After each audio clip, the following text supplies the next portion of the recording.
Senhoras e senhores, mais uma vez, boa tarde.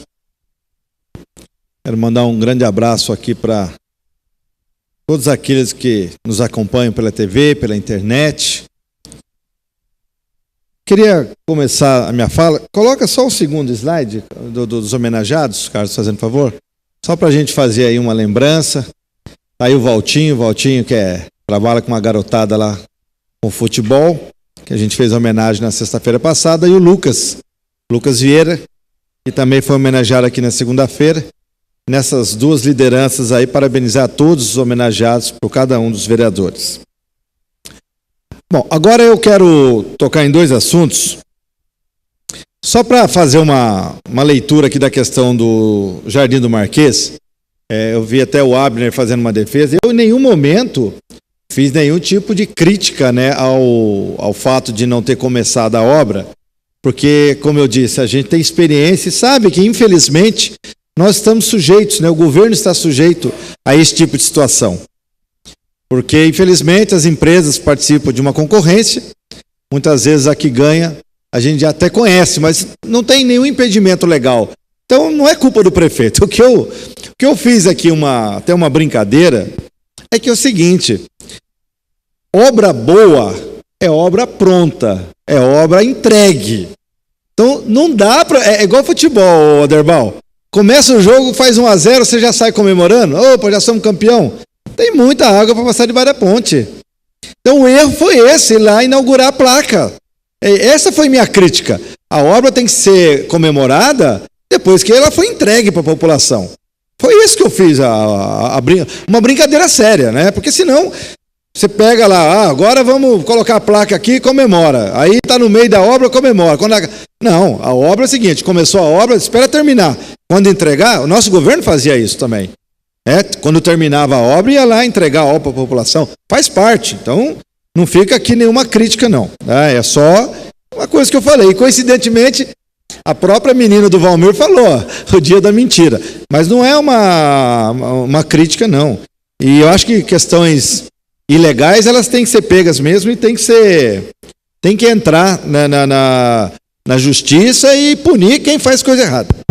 Com relação a isso, eu tenho aqui de novo, eu quero uma situação que eu estou trabalhando nela, uma coisa que me deixou muito preocupado, foi de fato essa compra desse prédio pelo SAI de 12 milhões. Eu acho um valor assim fora da realidade. Me perdoe, não quero fazer nenhuma acusação aqui antes de ter os números, mas eu andei levantando aí alguns documentos e, para minha surpresa, o valor de matrícula, o valor venal que a gente diz, que de fato não é o valor pelo qual você vende, mas é o valor que sai na averbação, valor de 3 milhões. Você pagar 12 milhões, olha, que fosse 2 vezes, 3 vezes, mas olha, 4 vezes o valor do documento, eu vou a fundo nesse caso aí. Se tiver tudo certo, eu vou subir aqui e dizer que está certo. Mas eu achei assim um escárnio esse valor pago pelo SAI por um prédio que recém-construído, sabe? Uma coisa, sei lá. Eu vou verificar. Mas eu acho um absurdo no momento que nós estamos passando por várias dificuldades financeiras, você pagar 12 milhões num prédio, poderia pegar esse dinheiro e investir em saneamento. Tem muitos bairros aí que precisam. Eu vi muitos vereadores falando de córregos com esgoto a céu aberto. Será que não era melhor pegar esse dinheiro? Porque se o prédio lá não está bom, onde o SAI está hoje, eu acho que dava para esperar um momento mais propício para se fazer isso. Vereador Mas a gente vai discutir. Oi. Só uma parte bem rapidamente, parabéns pelo seu trabalho, se precisar de mim, conte comigo nessa avaliação, mas dizer ainda que o prédio vai ser do SAI. Agora, o pior são 5 milhões jogados fora em aluguel no prédio do Piazza. Preciso recordar isso, né? São 5 milhões de reais de contrato de locação. Então, é locação, venda, e mercado imobiliário que nos assusta. Exatamente. Eu ia até entrar também nesse fator do aluguel que está sendo pago ali pro Piazza. Lembrando que, tanto aqui no Piazza, além do aluguel, Paulinho, foi gasto uma grana boa para poder fazer a adaptação. E nesse prédio que está sendo comprado agora pelo SAI, vai ter mais custo ainda para fazer a adaptação do local para virar um atendimento SAI. Então é mais dinheiro que vai sair. Daí o pessoal reclama que o Arildo vota contra um empréstimo de R$500 mil para fazer um projeto do SAI. Será que eu estou errado? A gente vai ver lá na frente. Mas agora eu quero falar um pouco. Eu sei que às vezes as pessoas não gostam, mas a gente precisa falar um pouquinho do cenário nacional. O que está acontecendo hoje no Brasil, essa greve, que parece-me que o Brasil acordou, e que bom que acordou em bom tempo, as pessoas me perguntam: Arildo, o que você acha do atual governo do Bolsonaro? Eu falo: olha, eu acho, aliás, o que eu sempre disse antes da eleição, nós teríamos uma dificuldade muito grande com esse presidente pela falta de conteúdo dele. Um presidente que praticamente não foi em nenhum debate. Naqueles que foi, só falou besteira, não tinha conteúdo nenhum, coloca uma equipe lá de desastrados que estão levando o Brasil a uma situação de vexame internacional, Aderbal. O Brasil virou chacota lá fora.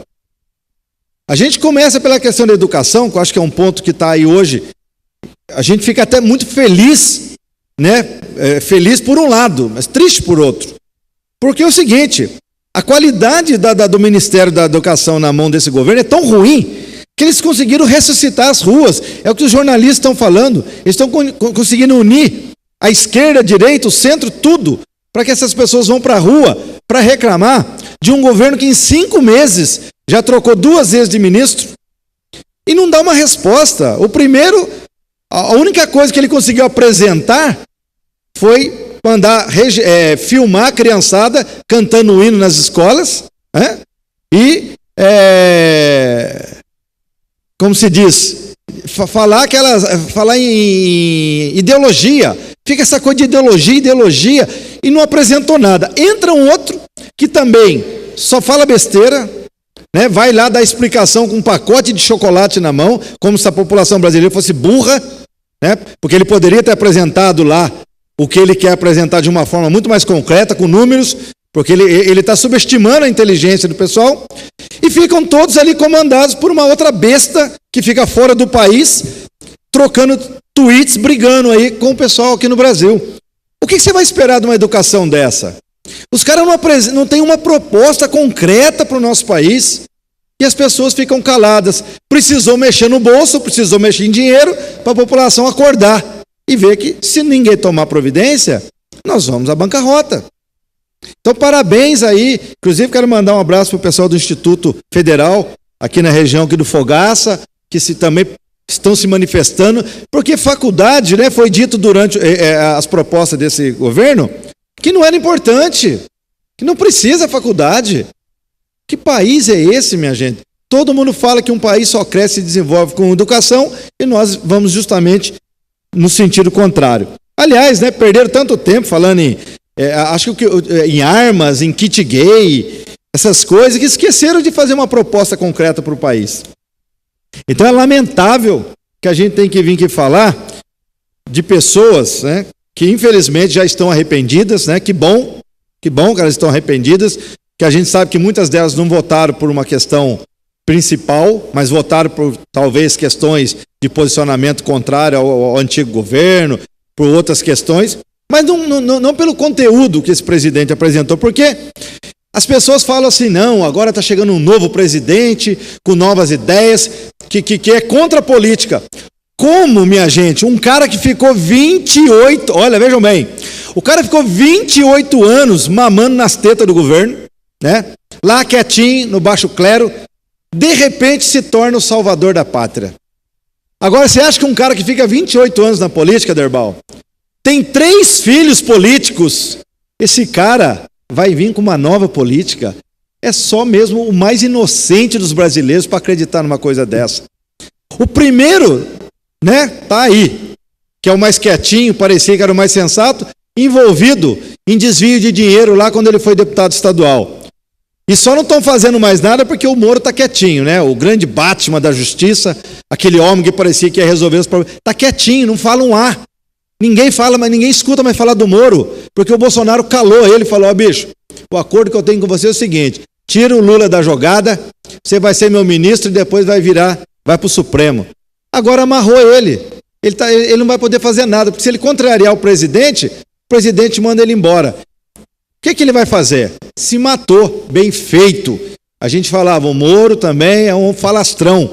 Ele só tinha o interesse dele. O outro filho do cara só quer saber de arma, quer ir para os Estados Unidos, transformou o Trump num deus. E o terceiro é um doido aí que fica aí. Inclusive falaram aí que até encontraram ele aí no. Parece que ele estava junto com o Adélio aí no negócio de tiro aí. Isso vai dar muito pano para manga, gente. Esse camarada aí, vocês vão ver quem é esse camarada. E nós alertamos, mas o povo não quis acreditar. Mas tudo bem, esse é o novo, né? Esse é o novo que chegou aí. Agora, nós precisamos entender que, infelizmente, tudo isso é ruim, principalmente para Jacareí. Porque quando o país está parado, a economia está parada, nós também vamos ficar parados. Infelizmente, Aderbal, infelizmente. Mas esse é o preço que se paga quando a gente vota com ódio, quando a gente vota sem usar a cabeça, sem analisar o conteúdo.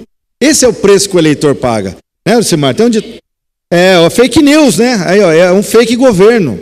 Infelizmente, eu estou falando isso aqui com muita tristeza, porque confesso para você que depois que acabou a eleição, que ele ganhou, eu falei assim, olha, a gente tem que dar um prazo para a gente...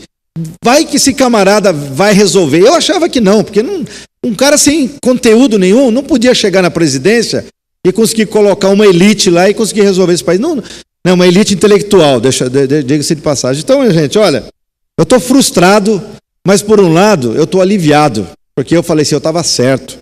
E não é possível que esse camarada sem propriedade, sem conteúdo nenhum, conseguisse fazer alguma coisa.